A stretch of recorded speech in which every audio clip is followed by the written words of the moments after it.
Bonjour et bienvenue dans le podcast NBA Corner où nous allons vous proposer aujourd'hui une analyse des duels au premier tour de playoff dans chaque conférence avec les forces et les faiblesses de chacune des équipes. Et c'est Charles qui me rejoint pour ce numéro exceptionnel. Bonjour Charles. Salut Josh, salut à tous. Alors chers auditeurs, Charles et moi nous avons déjà fait le preview de la conférence Ouest. Là vous allez écouter le preview de la conférence Est, donc avec les 4 séries du premier tour. Si vous n'avez pas écouté la conférence Ouest, vous pouvez le faire après. Il est disponible dans le listing des épisodes du podcast NBA Corner. Voilà. Toi et moi, Charlie, donc on va s'attaquer à cette conférence Est avec la première série dont je voulais te parler, qui est peut-être la plus intéressante de tous les playoffs d'ailleurs. Et surtout la plus intéressante clairement de la conférence Est à mon goût. Les Cavaliers face aux Knicks. Alors, la question que je me pose, Charlie, quand je vois cette série, c'est à quel point la hype qui entoure les Knicks quand cette équipe se qualifie en play-off vient-elle influencer notre analyse de ce duel? Cette série, c'est clairement une de mes préférées du premier tour. Je garde toutefois dans un coin de ma tête la série de 2021 des Knicks face aux Hawks. Certes, le contexte est totalement différent. Jalen Brunson est à la baguette à New York. Julius Randle, il est un peu blessé, mais il paraît un peu plus solide. Et j'espère qu'il va participer pleinement à cette série. Immanuel Quickley est une des révélations de la saison. Mais je reste malgré tout sur mes gardes. Du côté de Cleveland, c'est la première fois que le club atteint les playoffs sans LeBron James dans l'effectif depuis 1998. Ça fait un bail. Les Cavaliers affichent la meilleure défense de toute la ligue et comptent dans ses rangs 4 joueurs absolument terrifiants. Les 2 tours de contrôle que sont Evan Mobley, un des candidats pour le titre de meilleur défenseur de l'année, il me semble, il est dans les 3 finalistes. Oui, clairement. Clairement. Ouais. Et Jarrett Allen à l'intérieur, merci, bienvenue dans la raquette de Cleveland. Et sur les lignes arrière, on a Donovan Mitchell qui a failli rejoindre les Knicks à l'intersaison, et on a Darius Garland que j'adore absolument. Le 5 majeur de cette équipe affiche une moyenne d'âge de 23,5 années. Garland et Mobley n'ont jamais mis un pied en play-off jusqu'alors. Cette équipe, pour moi, ne joue pas le titre, mais cet affrontement face à New York pourrait être le premier pas d'une montée en puissance pour les saisons à venir. Charlie, ce duel Cleveland-New York, tu vois ça comment ? C'est probablement la confrontation la plus équilibrée à l'Est. Je suis d'accord, c'est une affiche qui est hyper intéressante. Maintenant, moi j'ai forcément des doutes un peu sur les Knicks, parce que forcément il y a l'incertitude Randle à plusieurs niveaux. Le premier niveau, il est évidemment physique, tu l'as dit, il a été victime d'une entorse fin mars, donc les dernières nouvelles disent qu'il sera présent pour le match 1 qui sera ce soir. Il est questionable pour le game 1, ce qui veut dire qu'il y a une probabilité qu'il joue. Maintenant, si t'as un Randle en train de boiter, c'est chiant, quoi. Voilà, et puis l'autre élément sur lequel moi j'ai des doutes le concernant, c'est sa capacité à être aussi fort en play-off qu'en saison régulière.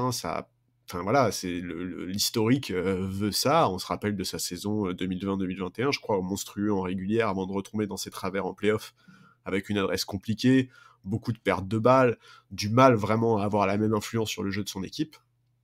Là, en plus, en face de lui, il y a du très lourd défensivement, tu l'as dit, les Cavs, c'est tout simplement la meilleure défense de la ligue. Mobley,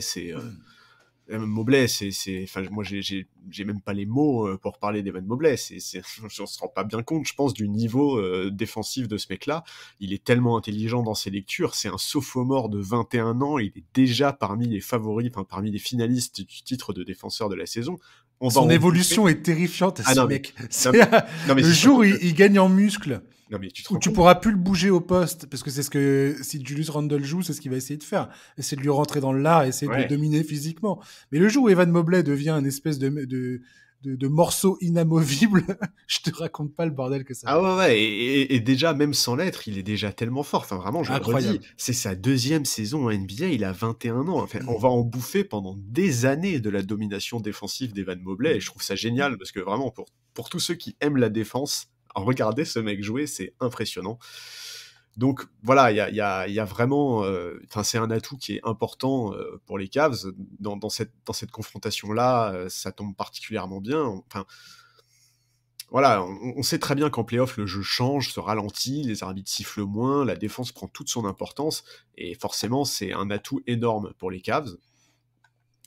Voilà, moi j'attends beaucoup de choses. T'as parlé de Donovan Mitchell, moi c'est clair que je vais le regarder de près parce que a priori, Donovan Mitchell, c'est le meilleur joueur de cette série. En plus, il adore jouer contre les Knicks. Il est de New York. L'été dernier, tu l'as dit, il y a eu pas mal de rumeurs sur le fait qu'il pouvait débarquer là-bas. Il a eu quelques très belles performances offensives contre les Knicks cette saison. Il a un match à 38 points et un match à 42 points contre eux, ce qui est quand même pas vilain, Et quoi. le dernier match contre New York, c'était 42 points pour Mitchell et 48 pour Jalen Brunson. Mais vas-y, continue. Parce Non, mais voilà, c'est ça. Donc, tu vois, enfin voilà, Donovan Mitchell, dans l'ensemble, il fait la meilleure saison de sa carrière. Moi, j'ai très hâte de voir ce que ça va donner, la confrontation, tu l'as dit, Brunson-Mitchell. il a le septième meilleur moyenne de points en playoff de l'histoire. Voilà. Il a 28,3 points par match en playoff dans sa carrière. Les 6 joueurs qui sont devant lui, c'est Jordan, Doncic, Iverson, Kevin Durant, Jerry West et LeBron James. Et après, tu as Donovan. Des petits joueurs, quoi. Voilà. Il est en bonne compagnie. Voilà, il a déjà fait des perfs hallucinantes en play-off. On le sait très bien. Il a des chiffres assez remarquables. Voilà, en fait, il y a plein d'éléments qui sont hyper intéressants dans cette confrontation. La lutte au rebond. On sait que malgré la raquette Mobley-Allen, les Cavs sont quand même pas terribles en la matière. Et encore, c'est trop gentil ce que je dis. Je crois qu'ils sont 25e de la ligue au rebond, là où... Alors que les Knicks sont la meilleure équipe de l'Est au rebond offensif. Pour le Exactement. coup. Eux se gavent au rebond offensif. Et même au rebond global, hein, je crois qu'il y a que 2 ou 3 équipes qui sont devant eux dans le domaine. Donc ils sont vraiment particulièrement performants là-dessus. Donc s'ils parviennent à prendre un vrai ascendant sur Cleveland dans la matière, ça peut être un peu problématique pour eux. Écoute, ouais, moi il y a plein de choses que j'attends, et puis en plus c'est une affiche où ça va jouer super lent en fait. Enfin, c'est deux équipes qui ont une pace assez faible. Cleveland, c'est l'équipe en NBA qui joue le moins de possessions par match. New York en est pas très loin non plus. Ça va beaucoup jouer en demi-terrain, à une époque où ça joue souvent très vite, où la transition a pris une importance hallucinante. Ça me fait vachement plaisir de voir ça. Et Cleveland, ils sont 30e et les Knicks sont 26e de la ligue en pace. Ouais, tu vois, c'est génial. Enfin, c'est presque un peu old school, quoi. Ouais, c'est anachronique presque. C'est anachronique comme confrontation. Donc ça, c'est trop bien. Voilà, c'est encore une série qui est difficile à pronostiquer. Hein. Moi, j'ai qu'une envie dans cette série, en fait, c'est qu'elle dure le plus longtemps possible. Quoi. J'ai envie de voir 7 matchs. J'ai trop envie de voir 7 matchs. Je pense vraiment qu'on peut se régaler. C'est peut-être pas l'affiche la plus sexy, entre guillemets, tu vois, sur le papier, quand tu vois les noms des équipes, mais je pense vraiment que ça peut être une bagarre magnifique. C'est ça. Mais j'ai trop de doutes sur Julius Randle en play-off, quoi. J'ai vraiment trop de doutes sur Julius Randle en play-off. J'ai aussi des doutes sur Thibodeau. Moi, j'ai du mal à voir les Knicks réussir à prendre cette série. Pour moi, Cleveland va s'imposer. Mais ça se joue vraiment sur des petites choses, quoi. Ça se joue sur des petites choses, et c'est aussi pour ça que j'espère que ça va durer 7 matchs. Et qu'on va prendre un pied pas possible en regardant ça, quoi. C'est effectivement très contrariant de voir Julius Randle qui est pas à 100% dans cette série, du moins dès l'entame. Enfin, c'est chiant parce qu'il y avait vraiment un excellent duel et beaucoup plus d'incertitudes que je n'aurais cru au départ quand je me suis plongé dans l'analyse de cette série. Il y a un truc qui ressort pour moi beaucoup, c'est le duel Donovan Mitchell-Jalen Brunson, ne serait-ce que pour l'histoire de cet été où les Knicks ont failli signer Donovan Mitchell, puis finalement n'ont pas voulu mettre le prix. Ils ont finalement signé Jalen Brunson, et ce qui s'est révélé être un excellent choix pour la franchise. J'ai hâte de voir un peu ce duel, à distance. Je suis pas sûr qu'ils soient opposés head-to-head dans cette série, mais j'ai hâte de voir comment l'un et l'autre vont gérer cette série pour leur équipe respective. À quel point la présence de Jalen Brunson va changer la donne côté Knicks, justement, par rapport à la série de 2021 où il leur manquait clairement ce gars-là, en fait. Et quand tu vois la performance de Jalen Brunson l'an dernier, face à Utah, notamment, il avait rencontré Donovan Mitchell avec Dallas contre Utah.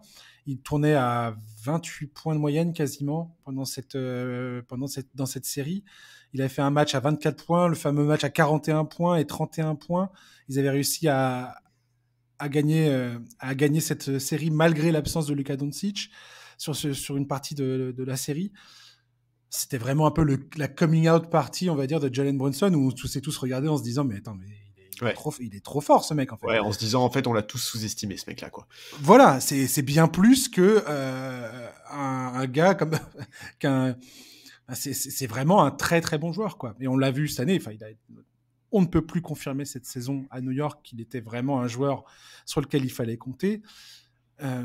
Donc j'ai hâte de voir ça, ce duel de Donovan Mitchell, Jalen Brunson, je t'avoue, me tape vraiment dans l'œil, quoi. Bah ouais, mais en plus, tu vois, franchement, si Julius Randle passe un peu au travers de sa série, s'il retombe dans les mêmes travers qu'en 2021, et qu'à côté de ça, Jalen Brunson, lui, pour le coup, assume son statut, etc., va vraiment falloir se poser la question de la hiérarchie dans cette équipe aussi. Parce que Julius Randle a quand même... il a quoi ? Il a 28 ans maintenant.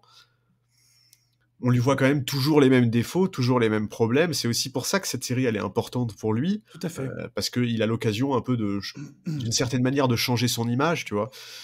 Et c'est aussi pour ça que c'est très dommage que cette entorse tombe vraiment très très mal. Enfin, c'est dommage. C'est dommage, mais même sans ça, j'aurais quand même de gros doutes.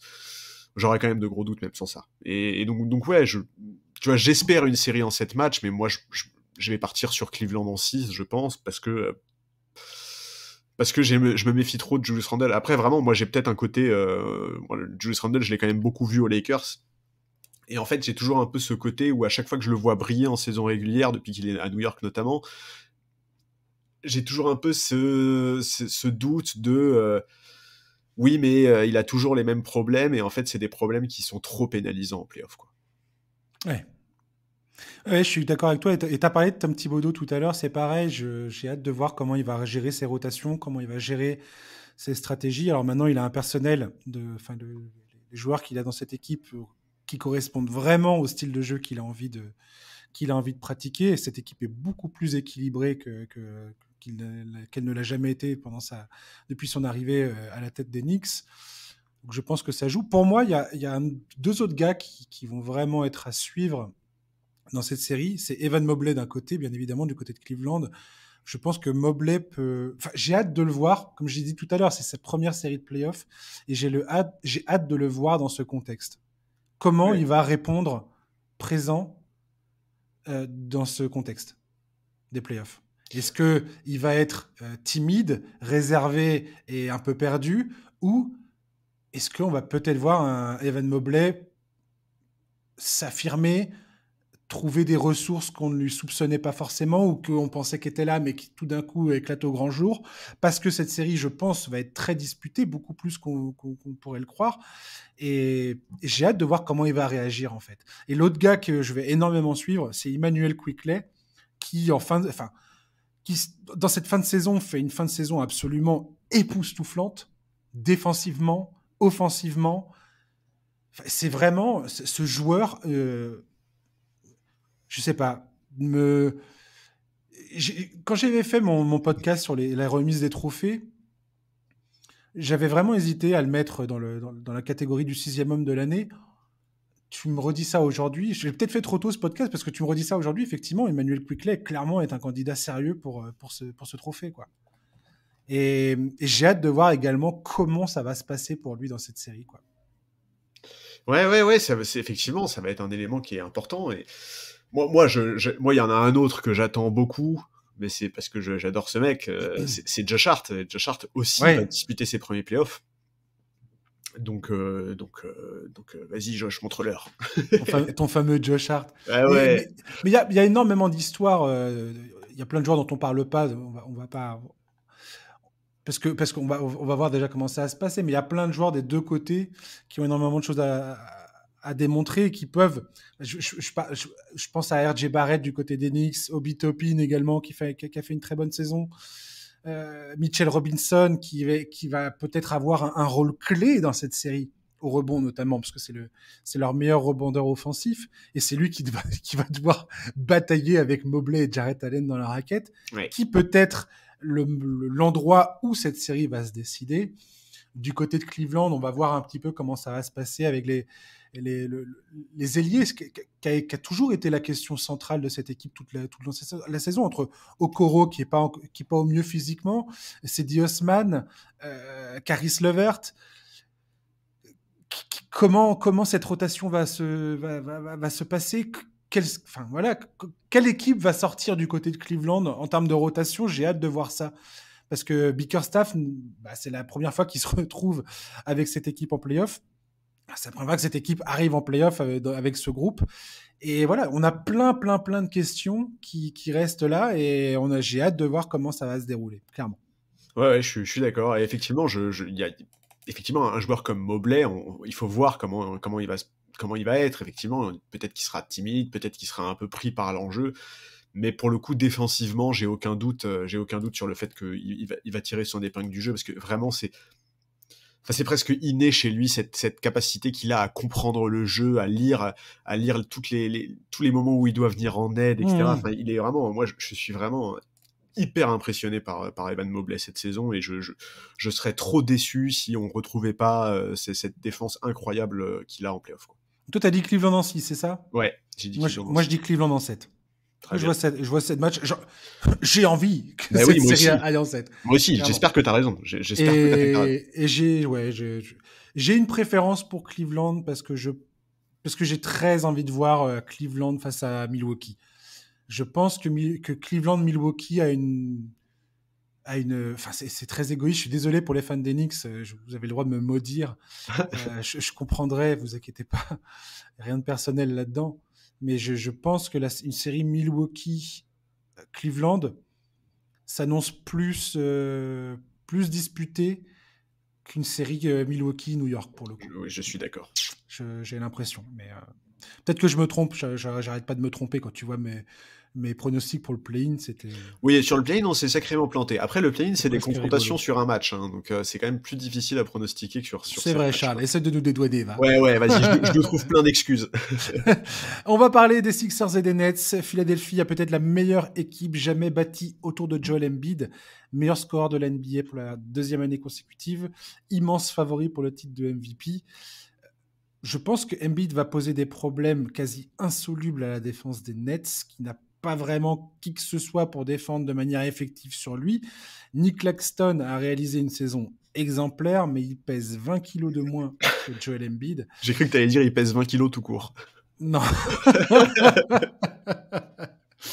On se doute que Jack Vaughn, le coach des Nets, va probablement envoyer des prises à deux à tout bout de champ sur Embiid dès qu'il touche le ballon au poste ou dans son petit coin préféré là sur les épaules de la raquette là, en tête de raquette, pour le forcer à prendre des décisions rapides et se débarrasser du ballon en espérant qu'il fasse des mauvaises passes et qu'il puisse récupérer la balle et partir en contre-attaque. Du côté des Sixers, il y a James Harden, Tyrese Maxey, Tobias Harris qui devraient être les premiers bénéficiaires de ces ouvertures créées par Joel Embiid. Les Nets, eux, se sont accrochés à cette 6e place, mais on voit mal comment ils vont réussir à s'en sortir dans ce duel. Je ne doute pas un seul instant qu'ils vont faire preuve de combativité. J'en suis absolument persuadé. Mais pour les Sixers, qui prétendent, ou du moins qui ont l'ambition de faire partie des grands favoris à l'Est, comme les Celtics et les Bucks le sont déjà, pour moi, cette série, côté Sixers, doit être une formalité s'ils veulent être pris au sérieux. On connaît la chanson concernant les Sixers, enfin du moins le personnel qu'il y a dans cet effectif. La santé de Joel Embiid est la priorité numéro 1, et ça a toujours été un problème quasiment tout au long de sa carrière. James Harden, qui ne se sent pas au mieux, il a des douleurs au tendon d'Achille, ce qui est pas une bonne chose. Non. Il doit prouver qu'il est capable de répondre présent dans l'adversité, parce qu'il y a trop de fois dans sa carrière où il a complètement dévissé quand son équipe était dos au mur. Et il y a Doc Rivers qui doit faire taire les critiques concernant sa tendance à ne pas faire les bons ajustements comme il devrait les faire en play-off. Et il a accumulé pas mal de désillusions ces dernières années à cause de ça. Elles sont toutes dans notre mémoire. Cette équipe, elle est aussi, elle fait face aussi au fait que James Harden va être free agent, va être éligible pour un nouveau contrat à l'intersaison. Il y a énormément de choses qui se jouent du côté de Philadelphie. Et pour moi, ça commence avec ce premier tour face aux Nets et un premier tour qui doit être, un peu comme je le disais tout à l'heure en parlant des Nuggets, ce premier tour face aux Nets doit être franc, doit être plein d'énergie et ils doivent tout de suite s'imposer comme un très sérieux candidat au titre. Sinon, je sais pas trop. Sinon, voilà, je risque d'être un peu déçu quand même. Bon, après, si t'es déçu, ça veut dire que t'as des attentes, donc quelque part, c'est pas plus mal, mais... Parce que toi, t'en as pas, c'est pour ça que tu dis ça, non? Bah ouais, non mais bien sûr. Hein, moi déjà, la première chose, c'est que je voudrais vraiment tirer un grand coup de chapeau à Brooklyn, parce qu'ils ont vraiment vécu une saison compliquée, on va pas revenir dessus, hein, je pense que c'est une des franchises dont on a le plus S'il te parlé plaît. en cours de saison. Oula. Donc voilà, on sait que... Je suis désolé pour la perceuse. C'est pas grave, vas-y. J'ai un voisin qui fait des gros travaux. Alors... Malgré tout ce qu'ils ont vécu, tous les changements qu'il y a eu au moment de la trade deadline, etc., ils ont réussi à conserver leur place dans les 6. Ils ont évité comme ça le play-in. C'est passé par de nombreux ajustements en cours de saison, que ce soit changement de coach, changement de franchise player, changement de style de jeu, donc c'est quand même quelque chose de conséquent. Du coup, forcément, il n'y a pas du tout les mêmes attentes des deux côtés, en fait. Pour Philadelphie, sortir au premier tour, ce serait un tremblement de terre, ce serait une faute professionnelle, et ça aurait des conséquences énormes pour la suite. Alors que du côté des Nets, on est évidemment déjà content d'être là, vu les circonstances, et l'idée, c'est très clairement de préparer l'avenir autour de Mikal Bridges. Voilà. Maintenant, une fois que ça s'est dit, moi, j'ai toujours du mal à être pleinement convaincu par ces Sixers, donc je sais pas si ça vient de mes doutes sur Doc Rivers, que t'as évoqué, du fait que j'ai pas une très grande confiance dans la capacité d'Harden à briller en play-off, ça aussi tu l'as évoqué, historiquement on l'a déjà vu avoir beaucoup de mal dans des moments il a brillé en play-off, Harden, oui. Mais dans des moments absolument décisifs pour ses équipes, dans différentes séries, dans plusieurs situations, il y a plein de fois où il a quand même été... mais surtout à des moments... C'est complètement au travers, et quand je dis complètement, c'est complètement... Mais oui, non mais dont à des moments où vraiment tout était pour lui, enfin tu vois, il y a eu une... Où il fallait qu'il s'impose clairement, quoi. Oui, mais tu vois, par exemple, je me souviens, je sais plus l'année, je saurais plus te retrouver tout ça, j'aurais dû récupérer tout ça, mais il y a une année où ça joue les Spurs en play-off, où sur le dernier match de la série, les Spurs ont énormément d'absents, il y a quasiment plus personne. Oui. Et où James Harden fait un match mais calamiteux, refuse les tirs et tout, enfin terrible quoi, alors que vraiment tout allait dans leur sens, et où il a pas su répondre présent. Donc voilà, moi j'ai des doutes là-dessus.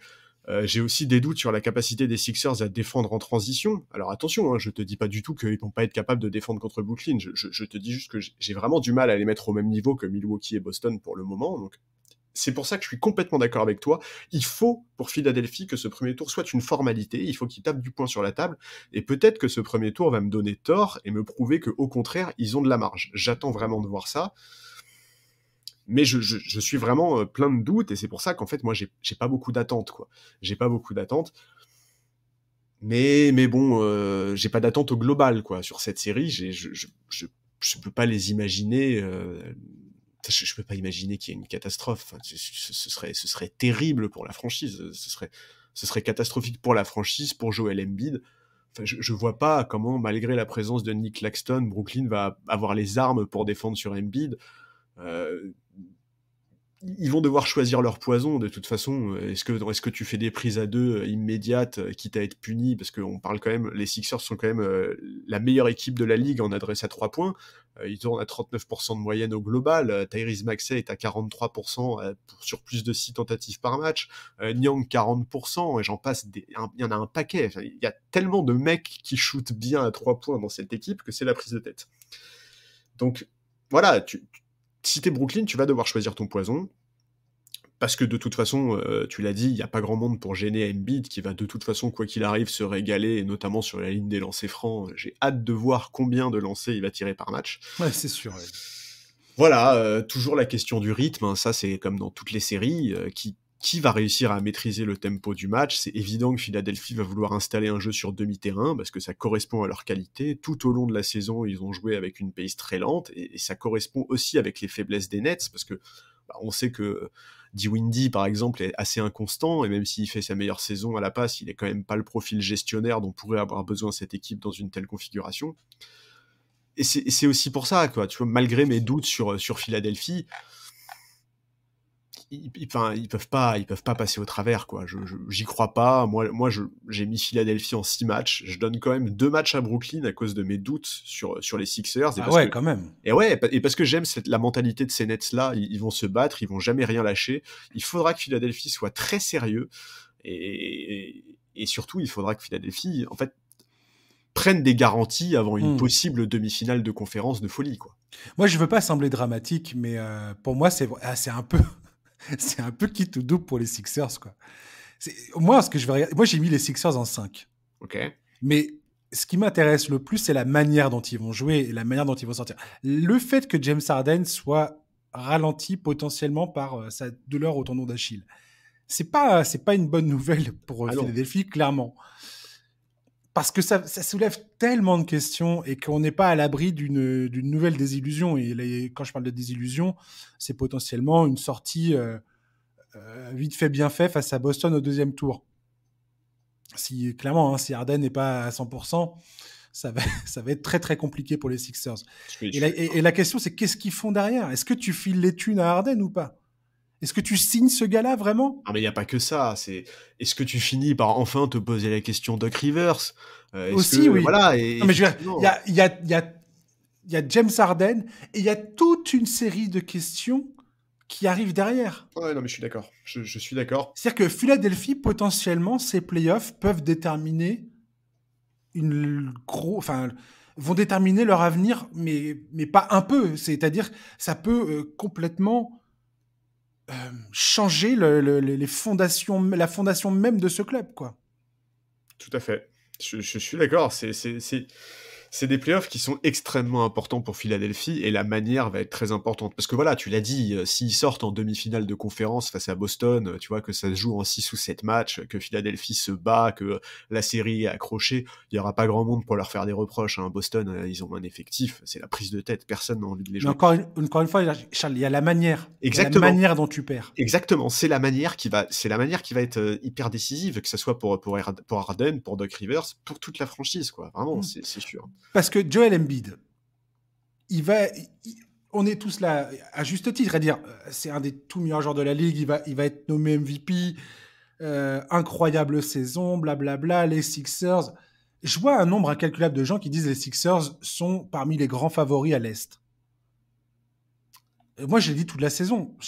Je n'arrive pas aujourd'hui à mettre Philadelphie dans la même conversation que les Bucks et les Celtics, clairement. Je suis d'accord. Pour moi, il y a un niveau que les Sixers n'ont pas atteint qui me permet de dire... Tiens, Charles, question. Est-ce que tu as la liste des équipes qui, pour toi, sont sûrs et certains des prétendants au titre cette saison ? Moi, j'ai 5 équipes. J'en ai 4 sûres et j'en ai une à peu près. Ah ouais ? Ouais. Ah bah vas-y, je serais curieux d'avoir j'ai les Warriors, les Suns à l'ouest, j'ai les Celtics et les Bucks à l'est, et j'ai potentiellement les Nuggets si comme on l'a dit tout à l'heure dans le podcast concernant la conférence ouest, si vraiment ils arrivent à prendre la totalité des forces qu'ils sont les leurs et qui concrétisent ça. Les Sixers, pour moi, ne sont pas là-dedans. J'arrive pas à les mettre dedans, quoi. Moi, j'ai que 2 équipes et une troisième avec une astérisque, quoi. Alors, vas-y. Bah, pour moi, c'est Milwaukee et Boston, et éventuellement Phoenix, si la grève... ouais. Ah ouais. Si la grève... les Warriors, pas du tout. C'est pas que pas du tout. Pas du tout, mais... Non, pour moi, ils sont pas du tout sur la même ligne que Milwaukee et Boston à l'instant T. On en reparle peut-être dans tu vois, après 1 ou 2 tours de playoff, peut-être que effectivement avec le retour de Wiggins, je retrouverai ces Warriors là, tu vois. Mais pour le moment, vraiment pour moi, c'est Boston et Milwaukee, quoi. Ouais, je vois. Mais tu vois, Philadelphie.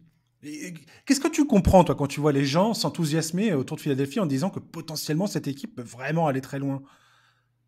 J'arrive pas à comprendre ce que les gens voient dans cette équipe. Enfin, je comprends bien le pick and roll Embiid Harden qui est une arme de destruction massive. Clairement, ça pose problème à un nombre incalculable d'équipes. Moi, c'est plus en termes de profondeur de banc.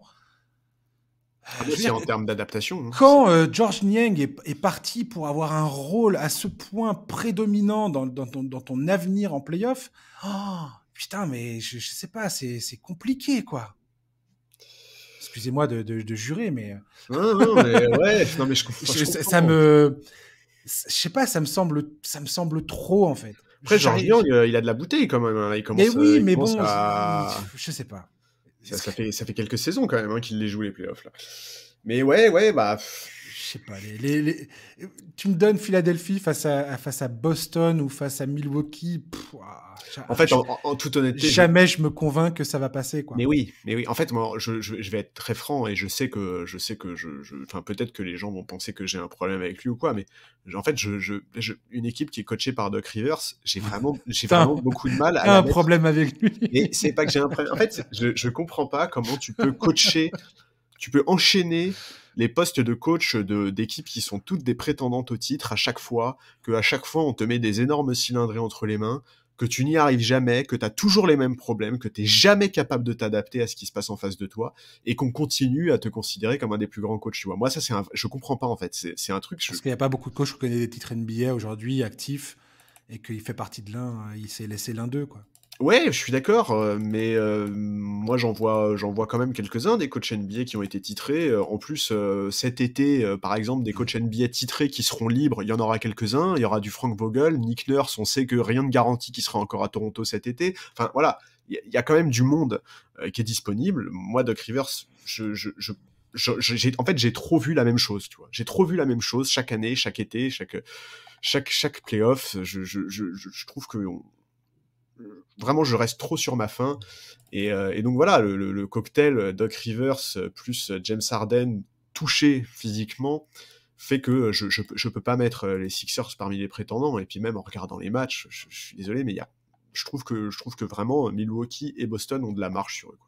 Ouais, même PJ Tucker, qui est un des plus gros recrutements que les Sixers ont fait à l'intersaison, même là, on voit bien que PJ Tucker, c'est un joueur très solide et tout. Il a des vraies qualités. Il apporte quelque chose que les Sixers n'avaient pas auparavant. Et Mais PJ Tucker, 38 ans dans 3 semaines, quoi. bon, voilà, le mec, il est plutôt sur la fin du rouleau, tu vois. Ouais, 38 ans dans 3 semaines. C'est Et pourtant, c'est un attention, peu terminé, quoi. c'est un des joueurs ces dernières années qui a eu les rôles les plus précieux, enfin un des Non, mais rôles players carrément. les plus précieux en playoff que tu pouvais trouver en NBA. Mais 38 ans, quoi. En Mais fait, voilà. Ouais. Philadelphie l'a pris 2 ans trop tard, quoi. Maintenant, voilà, tu me dis que James Harden, il est pas dans son assiette, que potentiellement il est un peu ralenti, que déjà il avait plus son premier pas d'avant, et là maintenant il a encore perdu un peu en explosivité. Je sais pas. Ouais, compliqué, hein. Ça va être compliqué. Compliqué. Maintenant, voilà, il y a peut-être un scénario où Joel Embiid marche sur l'eau, flotte au-dessus de tout le monde, et puis voilà. Faut espérer qu'il se blesse pas en marchant sur l'eau, quoi. Et te fait des séries de playoffs à 40 points, 20 rebonds, je sais pas. Mais ça, On verra. tu vois, c'est possible, hein, qu'on voit Oui, un oui, non, mais Joel c'est Embiid, possible. mais par contre, ça ne suffira pas pour aller au titre. Joel Embiid est un problème pour toutes les équipes de la NBA. Oui, Pour toutes les équipes de la NBA. oui, mais Milwaukee et Boston sont tellement armés que même avec un Joel Embiid en 40-20, je suis pas sûr que t'aies au titre. Je suis pas sûr non plus. Parce que tu peux pas gagner tout seul. Ben non. Et que, en plus, Doug Rivers est toujours, je sais pas pourquoi, mais il est toujours hésitant à jouer son meilleur 5. Il est toujours là à traficoter ses effectifs sur le terrain. Je comprends pas pourquoi il refuse de jouer les 5 meilleurs joueurs de son équipe parfois, des plus longues minutes. Il l'a pas fait de la saison, alors que, je sais pas, ça me fascine. On verra ça. On va parler des Celtics et des Hawks. Belle victoire d'Atlanta face au Heat pour arracher la 7e place qualificative. Ce sera peut-être le meilleur moment de la saison pour les fans des Hawks. Les Celtics arrivent quant à eux dans cette série comme les immenses favoris. Hein. C'est un monstre défensif, un monstre offensif. Boston a le personnel pour contrarier toutes les combinaisons que pourraient leur opposer les Hawks. Marcus Smart, Derrick White, Malcolm Brogdon peuvent tous défendre efficacement sur Trae Young. Jaylen Brown se verra sûrement confier la mission de s'occuper de Dejounte Murray. Jason Tatum sur DeAndre Hunter. C'est peut-être dans le jeu intérieur que les Hawks peuvent poser le plus de problèmes avec Capella et Okongwu, qui ont fait beaucoup de dégâts face à Miami. Et puis en face, t'as les Celtics qui ont toujours un Robert Williams qui est un peu toujours sur une jambe, plus ou moins. On sait jamais s'il est capable d'enchaîner les matchs ou pas. Bon, Pas trop de suspense pour moi concernant cette série. Je vois les Celtics en 4 ou en 5, personnellement. Voilà. Ouais, moi j'ai mis en 5, ça me fait toujours mal au cœur, moi les sweeps. Je suis trop gentil, alors je donne toujours un match. Oui, oui, Mais, oui, tout à fait. mais non, mais sinon je suis Non, non, mais complètement c'est tout d'accord à avec fait. toi, hein. C'est pas impossible, effectivement, ouais. Mais effectivement, oui, moi déjà, première chose, c'est que moi j'avais été assez dur avec Atlanta quand on a parlé du play-in la semaine dernière. Donc d'abord coup de chapeau à Atlanta parce que je les voyais vraiment pas battre Miami pour aller chercher cette 7e place. Je reste persuadé que Miami s'est tiré une balle dans le pied, hein. C'est vraiment eux qui se sont perdus le match tout seuls à mes yeux. Ils ont été en dessous de tout. Mais bon, bref, ça ne change rien au fait que les Hawks ont su mettre l'intensité nécessaire pour remporter ce match. Mais là, face à Boston, c'est un chantier différent. Enfin, là, tu changes le monde, quoi. C'est c'est trop fort, Boston. Enfin, la profondeur de l'effectif, c'est hallucinant. Quand tu vois leur banc, c'est tellement solide. Et ils peuvent tourner sur une rotation à 9-10 joueurs avec tellement Exactement, ouais. d'atouts, de profils, et des profils qui apportent des deux côtés du terrain en plus. Puis une Ah intelligence de ouais. jeu. Je veux dire, il y a de la matière grise à tous les postes dans Ah cette non, équipe. mais c'est... Derrick White fait une saison absolument magistrale. Malcolm Brogdon, que je crois que oui, que j'ai nommé comme meilleur 6e homme de l'année, idem. C'est un des meilleurs recrutements qui soit à l'intersaison dernière. Et derrière, tu as Jalen Brown, Jason Tatum, Al Horford, Marcus Smart. Enfin, je sais pas, il y a. Ah ouais, non, mais écoute, j'adorais Brad Stevens, coach. Brad Stevens, directeur des opérations basket, je trouve que c'est incroyable aussi, hein. Enfin, vraiment, non, mais C'est vrai, vraiment, cet effectif, il a c'est été, vrai. enfin, c'est incroyable, cet effectif. Il y a que des joueurs intelligents, tu l'as dit. Enfin, c'est, waouh, franchement, waouh, hein, c'est, bon courage, Atlanta. Oui, Bon, voilà. vraiment bon courage. À la limite, je vais regarder. Moi, celui que je vais regarder de près, c'est Robert Williams, parce qu'on connaît son importance pour cette équipe de Boston. Il a un atout qui est indispensable s'ils veulent aller loin en playoff cette saison. Et je te À quel point il va confirme. être, ouais, à quel point il va être indispensable. Moi, c'est pour ça que je parlais de Capella et Okongu tout à Ouais, l'heure. bah ouais. À quel point Atlanta peuvent aller les titiller dans la raquette et poser problème dans le jeu intérieur, au point où ils sont obligés de jouer Robert Williams un peu trop de minutes, plus qu'ils ne voudraient, et que Robert Williams, Robert Williams, ils vont en avoir besoin plus tard Plus tard, ouais, dans les playoffs. et il sort d'une saison qui est compliquée, hein. Il a joué 35 Exactement. matchs. Depuis début mars, il en a joué moins de 10. Donc forcément, on va regarder de près comment il se comporte, ce qu'il peut apporter, etc. Effectivement, tu as parlé de la bataille au rebond. Les Hawks sont une des meilleures équipes de la ligue au rebond offensif, avec notamment Capella au Congo. Ils en profitent très bien en plus, parce que sur les second chance points, ils sont numéro 1. Donc voilà, on connaît les forces et les faiblesses de cette équipe d'Atlanta. Elle est capable d'être très performante en attaque, mais elle est aussi capable d'être énormément dans la difficulté en défense. Cacher Trae Young, c'est très compliqué, d'autant plus en playoff. Donc je pense pas me tromper en disant que Boston va le cibler en défense et va essayer de se régaler le plus possible. Bon voilà, enfin vraiment, Boston, deuxième offensive rating de la ligue, deuxième défensive rating de la ligue, meilleur net rating, c'est des chiffres qu'on n'a pas l'occasion de voir souvent. Il me semble que la seule équipe qui était top 2 des deux côtés du parquet ces dernières années, c'était les Warriors en 2015 et en 2017, et les deux fois ça s'est terminé par une bague. Ah voilà, en fait, Boston, c'est une équipe qui a tellement de marge que c'est une équipe qui peut se permettre d'avoir, par exemple, tu vois, si sur cette série, Jason Tatum fait 2 matchs moyens, et ça sera pas un problème, en fait, quoi. Et ça, Je pense, ouais. c'est bien, enfin, c'est bien. Tu vas voir qu'Atlanta, ils vont nous faire comme en 2008 face à Boston. Je sais pas si tu te souviens de cette série où Zaza Pachulia, Al Horford et toute la clique des Hawks avaient poussé les Celtics dans leur retranchement. Tout le monde disait que les Celtics allaient plier la série en 4-5 matchs. Et puis finalement, c'était terminé en 7 avec Boston qui éclatait Atlanta à chaque fois qu'ils jouaient à domicile et Atlanta qui gagnait tous les matchs chez eux. C'était trop drôle. Franchement, j'y crois pas. Je te Non, le moi non dis, plus, j'y j'y crois crois pas. pas parce que là, vraiment, l'effectif est trop fort. Les chiffres que j'ai cités sont trop impressionnants. Enfin, Tu sais, j'ai l'impression de manquer de respect aux équipes quand je dis ils vont se faire sweeper. J'ai toujours des problèmes pour dire qu'une équipe va se faire sweeper parce que je te dis, moi, c'est pour ça que je mets des 4-1 à chaque fois, hein. j'ai du mal, mais là, là, j'ai vraiment du mal à voir où est-ce que ça va gagner, quoi. Mais voilà, je donne quand même un match. C'est aussi parce que j'ai peut-être eu la dent trop dure contre eux au moment d'évoquer le play-in. Et franchement, j'ai été content de voir Trae Young faire un bon match. On l'a beaucoup critiqué cette saison. On l'a beaucoup Ouais, critiqué sur les playoffs de la saison dernière. Donc j'espère qu'il va montrer un meilleur visage, même Surtout si qu'il ça a va... perdu son statut d'intouchable à Atlanta, Ouais, enfin s'il l'avait déjà eu avant. ouais, mais tu vois, Mais voilà. c'est dur, c'est quand même dur de se dire, ah bah cette série de playoffs, c'est la bonne occasion pour lui de montrer qu'il vaut mieux que ça. Et puis après, tu regardes qui va défendre sur lui et tu te dis, ah ouais, en fait, bah non, enfin tu vois, on va pas le juger là-dessus, quoi, c'est trop compliqué. Ouais. Donc, écoute, voilà, Boston 4-1, et si c'est un sweep, je suis pas étonné, quoi. Allez, moi je donne le sweep, tiens. Allez hop, je me lance à l'eau. Quel homme On... sans cœur. On termine avec les Bucks face au Heat. Milwaukee entame ses playoffs comme un des grands favoris, clairement. Alors que Miami a eu toutes les peines du monde à arracher la dernière place qualificative pour les playoffs.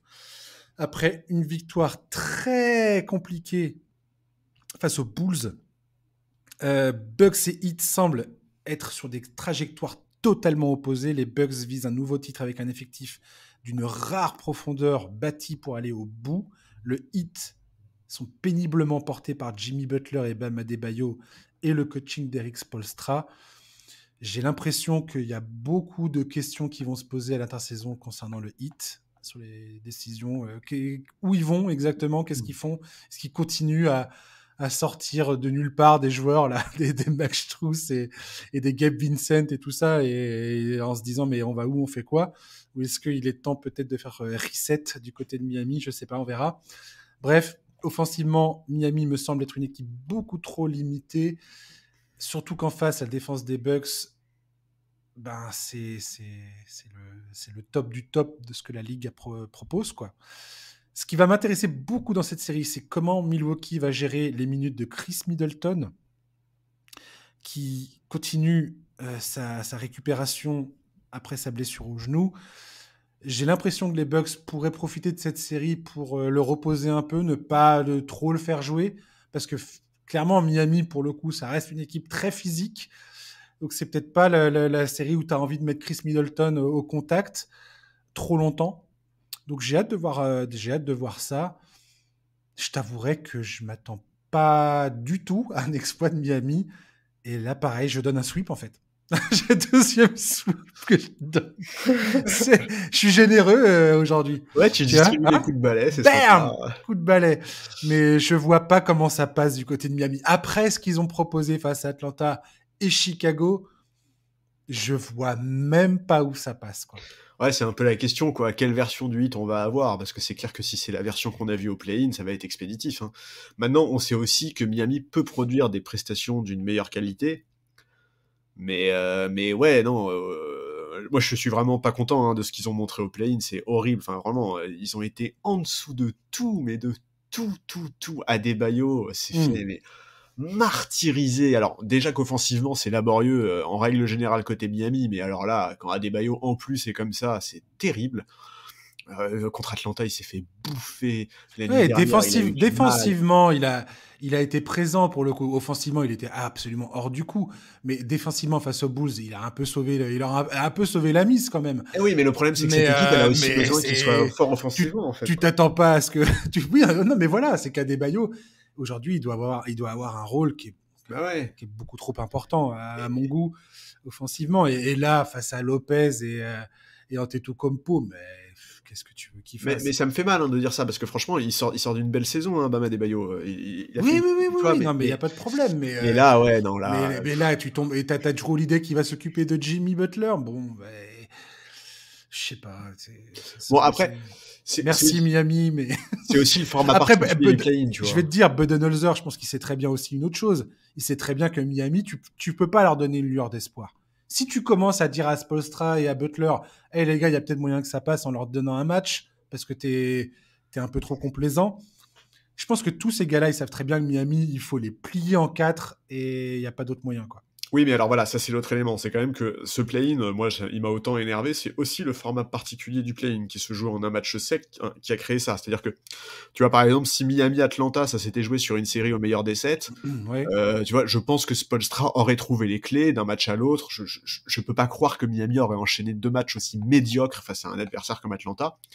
Surtout qu'en plus, ils avaient quand même bien parlé avant le match. Bon, ça, classique, hein, Jimmy Butler, 2 jours avant, je crois, il expliquait déjà qu'ils allaient gagner. Bon, voilà. Mais voilà, tu l'as dit, l'attaque de Miami, elle est franchement, allez, je vais être sympa, je vais dire qu'elle est pas terrible, mais c'est la Ouais, quatrième pire t'es équipe de hyper la ligue. sympa. Bah ouais, je suis sympa, mais c'est la quatrième pire équipe de la ligue en adresse Ouais. extérieure. C'est en plus en face, en fait, c'est une des pires attaques de la ligue qui joue une des meilleures défenses de la ligue dans le sillage d'un Brook Lopez qui est devenu un défenseur exceptionnel, qui d'ailleurs fait partie des finalistes du trophée. Enfin, en fait, il y a tellement de joueurs à Milwaukee capables de défendre sur les supposés meilleurs joueurs offensifs du Heat, que ça soit dans le 5 ou sur le banc, que je peux pas envisager un scénario où ça se passe mal pour eux. Voilà, tu l'as dit, il faut voir un peu comment ils vont gérer le cas Middleton, soit qu'ils le préservent, soit qu'ils le font monter en puissance, mais c'est vrai que tu l'as dit, Miami, c'est peut-être pas l'adversaire idéal pour monter en puissance, parce qu'ils vont quand même rentrer dans le lard. Dans tous les cas, Milwaukee aura besoin d'un bon Middleton pour être ambitieux, ça c'est sûr. C'est peut-être le dernier élément qui manque aujourd'hui aux Bucks pour être totalement serein. Parce que oui, l'effectif de Milwaukee, il est délirant. Enfin, regarde leur banc. Il est délirant. Il y a leur Jake banc. Roder, Bobby Portis, Bobby Portis, Matthews Connaughton, Dragic, Carter. Enfin, non mais sérieux, il y a tout le monde dans cette équipe. En fait, pour illustrer la profondeur de leur effectif, il y a un truc qui suffit de se dire, c'est que ils ont le meilleur bilan de la ligue. Alors que cette saison, Antetokounmpo, Holiday et Middleton, qui est donc le trio dominant de cette équipe, ils ont même pas 300 minutes de temps de jeu en commun sur la saison. Ouais. Je sais pas si tu te rends compte. Non mais si, c'est dingue quoi. Et donc c'est un élément qui peut éventuellement jouer contre eux à la limite, parce que les repères collectifs sont importants, mais en même temps c'est un trio qui se connaît par cœur, ils ont déjà été champions ensemble. Bref, si Middleton retrouve son niveau sur cette campagne de play-off, bon courage aux adversaires quoi. Oui, parce que là, clairement, pour les Bucks, l'urgence, c'est pas de faire c'est pas commencer avec Chris Middleton qui va jouer 35 minutes, quoi. Non. C'est pas l'idée. Là, je pense que voilà, même s'il faut perdre un match face à Miami, bon, c'est pas dramatique. Voilà. L'important, c'est de se mettre en rythme, se mettre en jambes, monter en intensité, caler un peu les rotations. Après, de toute façon, ça tout dépend des match-ups à chaque fois, hein, on sait très bien. Et puis de voir après sur qui ils vont tomber, quoi. Est-ce que ce sera plutôt Cleveland? Est-ce que ce sera plutôt New York? Bon, mais voilà, Milwaukee aujourd'hui, bon, c'est dur de pas les donner. Clairement, moi, tu me mets tu me mets un couteau sous la gorge et tu me dis de choisir une équipe qui va gagner le titre. Je te dis Milwaukee. C'est pour moi, c'est le pic le plus évident. Si je dois jouer ma vie là-dessus, quoi. Tant que je suis pas rassuré avec Middleton, je vais peut-être mettre Boston, moi. Mais je suis d'accord avec toi dans l'absolu, tu vois. Ouais, mais tu vois, Boston, on parlait tout à l'heure de Robert Williams. Pour moi, ça dépend tellement de ce gars-là, dans ce duel face à Milwaukee. Ouais, c'est vrai. C'est vrai. C'est là le petit bémol concernant Boston. C'est comment Robert Williams va réussir à s'en sortir physiquement dans cette histoire, quoi. Et c'est pareil, tu vois, ces deux clubs-là, les Bucks et les Celtics, les Bucks doivent s'assurer que Middleton arrive en un seul morceau en finale de conférence, et les Celtics, c'est Robert Williams. Ouais, non, mais c'est clair, c'est ça. C'est clair que c'est ça. Et donc, voilà, moi j'ai mis Bucks en 5. Bon, cette fois-ci, pas par compassion ou par gentillesse, c'est juste que, d'abord, je pense que Miami a l'ego et est capable de prendre un match. Je pense que Spoelstra peut trouver des ajustements qui posent problème à Milwaukee sur un match. Je pense que si Chris Middleton, par exemple, est préservé, ils peuvent laisser passer un match. Enfin, tu vois, en fait, je vois Milwaukee tellement serein qu'en fait, je ne les vois pas dans l'urgence de marquer les esprits. Je vois ce que tu veux dire. Tu vois, là où, pour le coup, effectivement, comme on l'a dit tout à l'heure, Philadelphie doit montrer sur le premier tour de playoff que c'est des favoris. Milwaukee, en fait, personne n'en doute, tu vois. Et donc, il n'y a même pas besoin de faire un espèce de statement sur le début de playoff, quoi. En fait, des équipes comme Boston et Milwaukee sont plus dans la gestion de ce premier tour, c'est-à-dire de passer ce premier tour sans encombre. Parce que clairement, l'affiche Boston-Milwaukee, si c'est ce qu'on a en finale de conférence, et j'aimerais bien... Il n'y a aucune certitude de rien du tout. C'est ça qui est génial avec la NBA, c'est ça que j'ai appris dans ma période de fan, c'est que rien n'est acquis, clairement. Mais si c'est cette affiche que nous avons en finale de conférence, ça va être une guerre de tranchées absolue. Ah ouais, non, ça va être un bain de sang. Cette équipe qui sortira de la conférence Est peut être très amoché en finale. Exactement. Non mais alors, tu vois, c'est ce que j'ai failli te dire quand tu me demandais tout à l'heure qui étaient pour moi les favoris. J'ai failli te dire pour moi les favoris ils sont tous à l'est et justement ça peut jouer contre eux en fait, tu vois. Donc, c'est que ça peut leur coûter cher. Maintenant, bon là voilà, sur cette série là, il va pas y avoir photo. En fait, je me demande si Giannis va pas faire une série monstrueuse par contre, parce que ces dernières années, Miami a parfois supposé des problèmes à Antetokounmpo. On a parfois dit que c'était une des équipes en NBA qui défendait le mieux sur lui. Mais en fait, cette saison, ils ont beaucoup moins de matos pour le faire. Ça va être beaucoup plus compliqué. Donc je pense que c'est pas du tout impossible que Giannis mette un peu les points sur les i et montre qu'en réalité en NBA, il y a personne qui peut l'arrêter, quoi. Donc ça, c'est possible. Je pense que Giannis est parti pour nous faire des playoffs. Ouais, monstrueux. Monstrueux. Je suis d'accord. J'ai l'impression, c'est ce que j'adore chez ce joueur d'ailleurs, c'est cette espèce de fierté qu'il a, cette espèce de détermination incroyable pour démontrer qu'il est le meilleur, quoi. Et alors pour la petite anecdote, petit rappel quand même, l'année dernière, Giannis en playoff, c'est 32 points, 14 rebonds, 7 passes. Non mais bah voilà, parce qu'on oublie de le dire parfois, tu vois. Ah la vache. On oublie de parler... truc qui donne le vertige, quoi. Non mais le truc qui n'a aucun sens. Ça n'a aucun sens. Mais voilà, donc ouais, moi, 5 matchs, parce que Spoelstra, parce que Jimmy Butler, parce que Chris Middleton, 5 matchs. Ouais, moi je vois 2 sweeps. Parce qu'encore une fois, je te dis, je pense qu'ils vont faire ce qu'il faut pour plier ça rapidement et attendre tranquillement la suite, lécher les blessures, faire le point, enfin continuer à bâtir, enfin voilà. C'est des équipes qui, plus elles ont des périodes de repos, mieux c'est pour elles, quoi. Tout à fait. Des périodes de récupération surtout. Pour pas que les corps soient trop endoloris au moment d'arriver. Mais pour le coup, tu vois, Milwaukee face à Cleveland, je sais pas, on verra, on parlera de ça plus tard. Voilà. Merci Charlie de m'avoir accompagné sur ces previews. Bah écoute, c'était un plaisir et franchement, j'ai hâte d'être dans quelques heures pour le début des playoffs parce que carrément, on peut avoir une campagne de folie. Et toi et moi, on va se textoter dès les premiers matchs. C'est sûr et certain. Donc, je te dis à tout à l'heure par téléphone. Chers auditeurs, merci de nous avoir écoutés. Donc, il y a un autre, le preview de la conférence Ouest a été fait. Vous pouvez l'écouter. Ça, c'était la conférence Est. Merci de nous avoir écoutés. Enjoy les playoffs. C'est la période que nous attendons tous. Ça va être mortel. Et voilà, on se retrouve la semaine prochaine pour un nouveau numéro du podcast NBA Corner, probablement le vendredi, date habituelle. Et vendredi, je vous expliquerai un petit peu comment ça se passera pour la suite. Voilà, profitez bien, merci et à très bientôt. Bye bye.